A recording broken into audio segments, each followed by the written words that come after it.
Hello students, अस्सलाम वालेकुम। How are you? मैं हूं जी मोहम्मद जाफ़िर और मैं आपको यूट्यूब चैनल फ़िज़िक्स में खुशामदीद कहता हूं।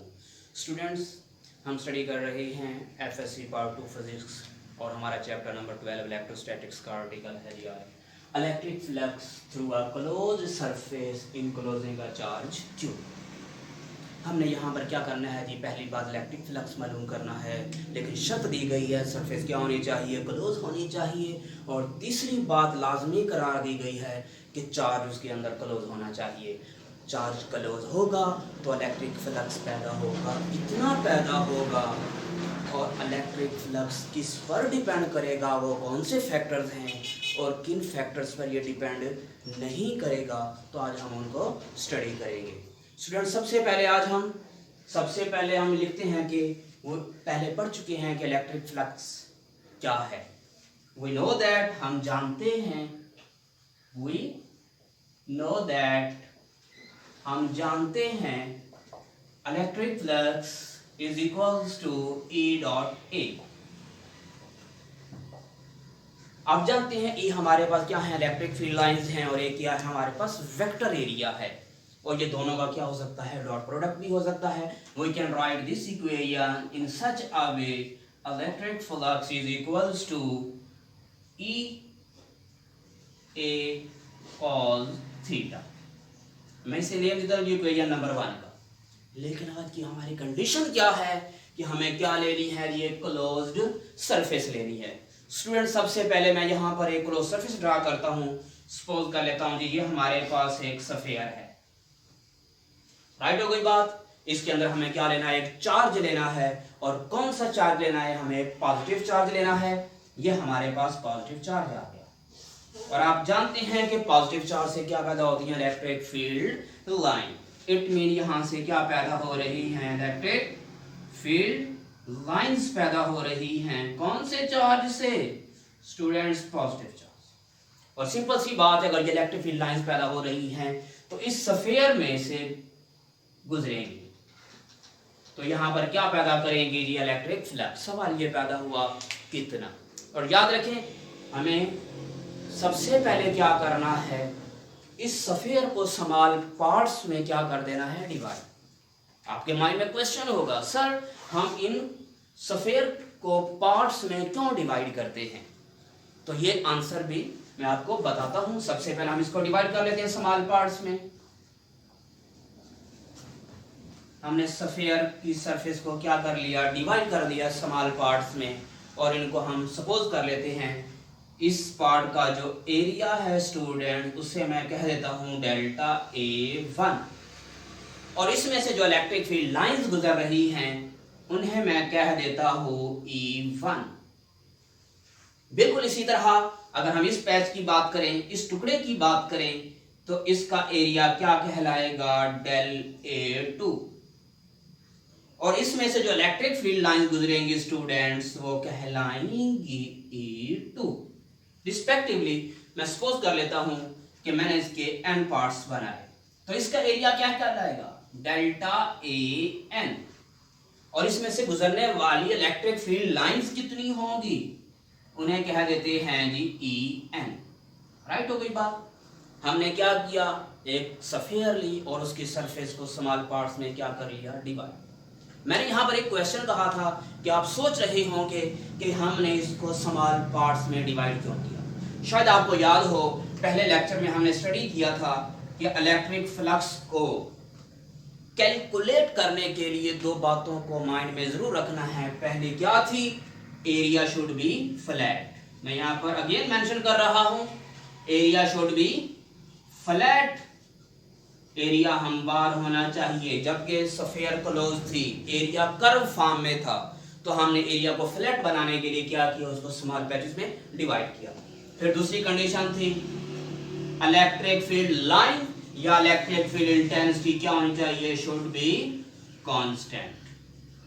इलेक्ट्रिक फील्ड इंटेंसिटी क्या होनी चाहिए स्टूडेंट्स, कांस्टेंट होनी चाहिए। राइट हो गई बात। अब हम हर पैच का क्या मालूम करते हैं, इलेक्ट्रिक फ्लक्स मालूम करते हैं, क्योंकि यहाँ पर हमारे पास इलेक्ट्रिक फील्ड लाइंस भी कांस्टेंट रहेंगी और एरिया भी क्या हो चुका है, फ्लैट हो चुका है।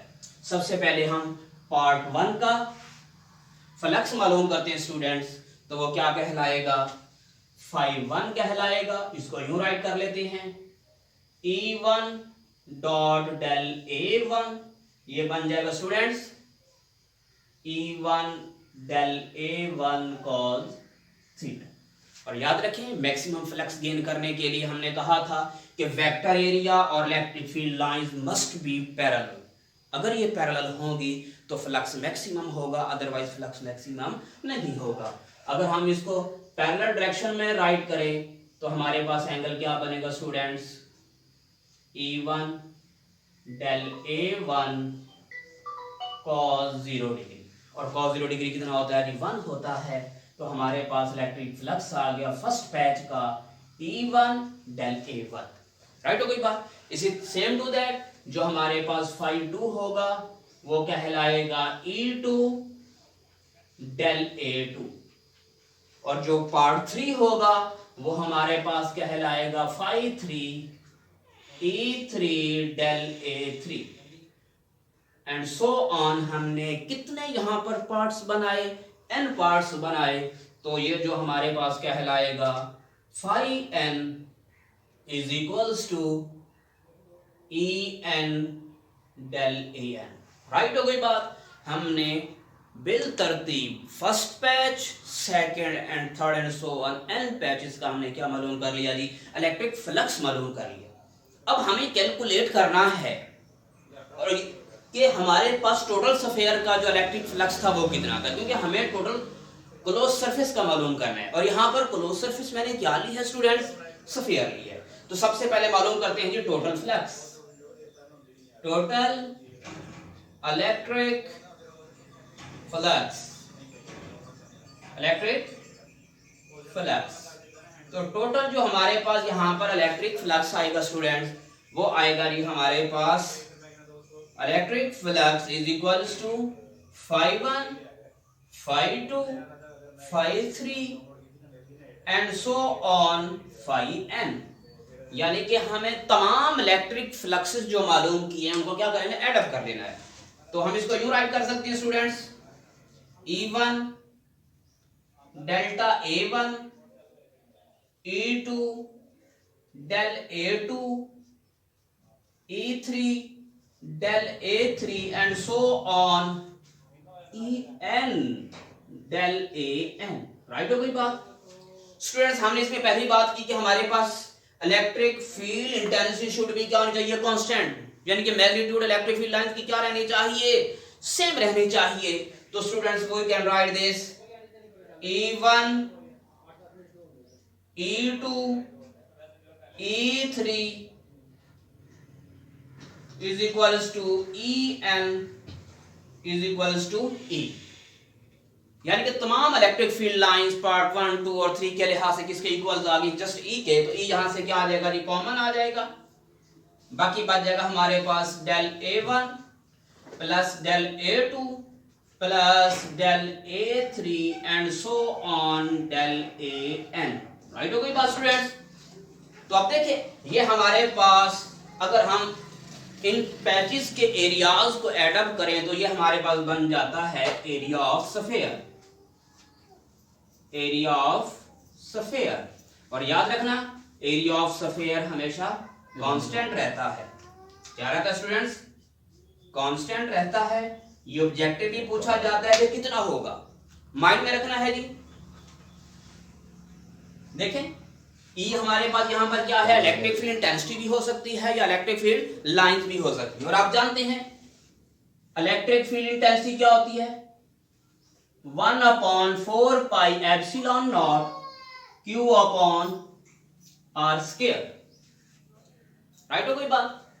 और इसके साथ हमारे पास है एरिया ऑफ सफेयर, ये होता है 4 पाई R स्क्वायर। ये दोनों वैल्यूज को हम क्या कर देंगे, इस इक्वेशन नंबर, इसको आप नेम दे दें 2 का, इसमें पुट कर दें। तो ये बन जाएगा स्टूडेंट्स हमारे पास electric flux is equals to 1/4 pi epsilon not Q upon R square. साथ है हमारे पास एरिया ऑफ सफेयर, ये बन जाएगा students 4 pi r square. I think 4 से 4 कैंसिल हो गया, पाई आर स्क्वायर। तो ये हमारे पास बन गया जी electric flux of sphere is equal to Q upon epsilon not. तो स्टूडेंट्स ये वो इलेक्ट्रिक फ्लक्स आ गया जो हमें चाहिए था, किसके लिए? क्लोज सरफेस के लिए। किसके लिए? Close surface. Next student dependence क्या है? जो इलेक्ट्रिक फ्लक्स है ये ऑब्जेक्टिव में भी पूछा जाता है कि क्लोज सरफेस के लिहाज से इलेक्ट्रिक फ्लक्स कौन से फैक्टर्स पे डिपेंड करता है। तो पहला फैक्टर स्टूडेंट्स कहलाएगा चार्ज, यहां पर नजर आ रहा है फॉर्मूला में आपको। और इसका दूसरा फैक्टर स्टूडेंट्स कहलाएगा मीडियम। क्या कहलाएगा? मीडियम। तो ये ऑब्जेक्टिव पूछे जा सकते हैं स्टूडेंट्स कि इलेक्ट्रिक फ्लक्स स्फीयर के लिहाज से किन फैक्टर्स पे डिपेंड करता है। तो ये माइंड में रखना है, ये चार्ज पे डिपेंड करता है और मीडियम पे। नेक्स्ट है जी इंडिपेंडेंस, कि ये किस पे डिपेंड नहीं करता। Electric flux does not depend, ये डिपेंड नहीं करता किस पर? Size and geometry. Number 1 size भी कह सकते हैं आप इसको, और ज्योमेट्री भी कह सकते हैं। किसकी? सरफेस की। कोई भी हम सरफेस ले लें, ये उसकी शक्ल सूरत पे इलेक्ट्रिक फ्लक्स डिपेंड नहीं करता। तो स्टूडेंट ये भी ऑब्जेक्टिव पूछा जा सकता है, इसको माइंड में रखना है। आज का लेक्चर खत्म हुआ चाहता है। आई थिंक कि आपको ये लेक्चर समझ आ गया होगा। और लास्ट में एक बात याद रखिए, यूट्यूब चैनल फिजिक्स ही फिजिक्स को सब्सक्राइब करना, लाइक करना और शेयर